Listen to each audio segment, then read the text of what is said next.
You're listening to Fire Ecology Chats, a podcast series by the Association for Fire Ecology.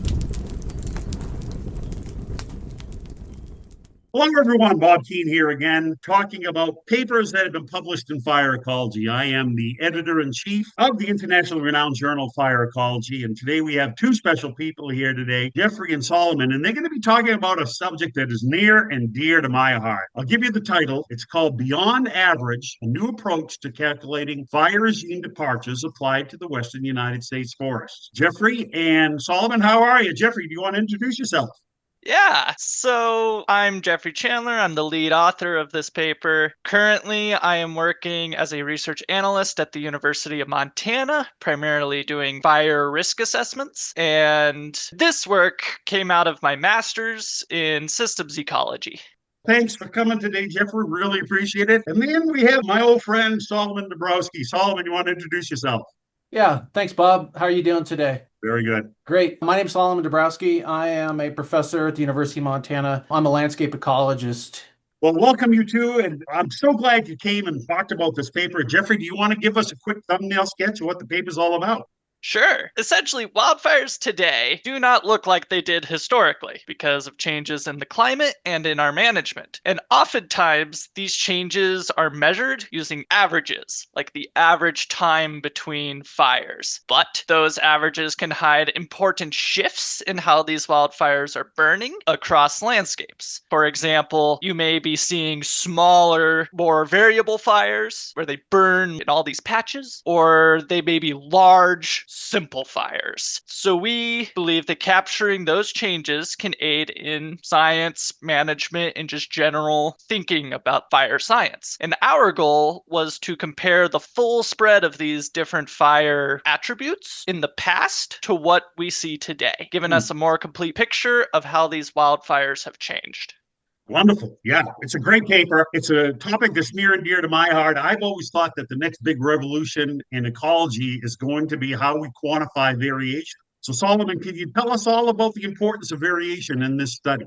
Yeah, I think in order to do that, it'd be helpful to lay out an analogy. Let's talk about two hypothetical communities, one that's on the coast of the western US and one that's in the interior and desert community. And let's say that both of these places have an average temperature of about 65 degrees Fahrenheit in a given year. But that coastal community, the people that live in that community are going to experience in any given year or any given day temperatures that range maybe 10 degrees warmer than that 65, 10 degrees cooler than that 65. Whereas that high desert community, you're going to have temperature swings that vary from bitter cold in the wintertime to blazing hot in the summer. Let's go into the closet of any one of those people that live in that community and let's look at what's in their closet. For folks in the desert, you're going to see everything from big heavy jackets all the way to flip-flops and shorts. Whereas the folks that live on that coastal community have a much more limited wardrobe. So in many instances, it's the variability that defines how the people in that community respond to the climate. Well, the same thing applies in fire. When we talk about ecological communities, you have organisms that have been adapted to fire in that system for millennia. And those organisms, in many cases, are responding to the variability in that system. And fires exhibit a lot of different variability. And it may be the variability that defines how organisms respond, not just the mean.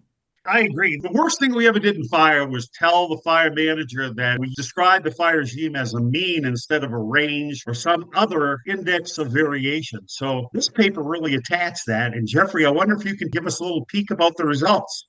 Absolutely. So the big finding was that we established further evidence that wildfires across the western US are burning less frequently and more severely now than they did in the past, and that the largest of these changes were occurring in places with higher contemporary human land use, which corresponds to human index of human influence and the level of modern ecosystem protections, such as public lands and national parks. We also found that our metric actually managed to capture changes in wildfires that averages were unable to fully describe. And within the paper, we provide two real-world examples demonstrating the differences between an average-based approach and our proposed approach.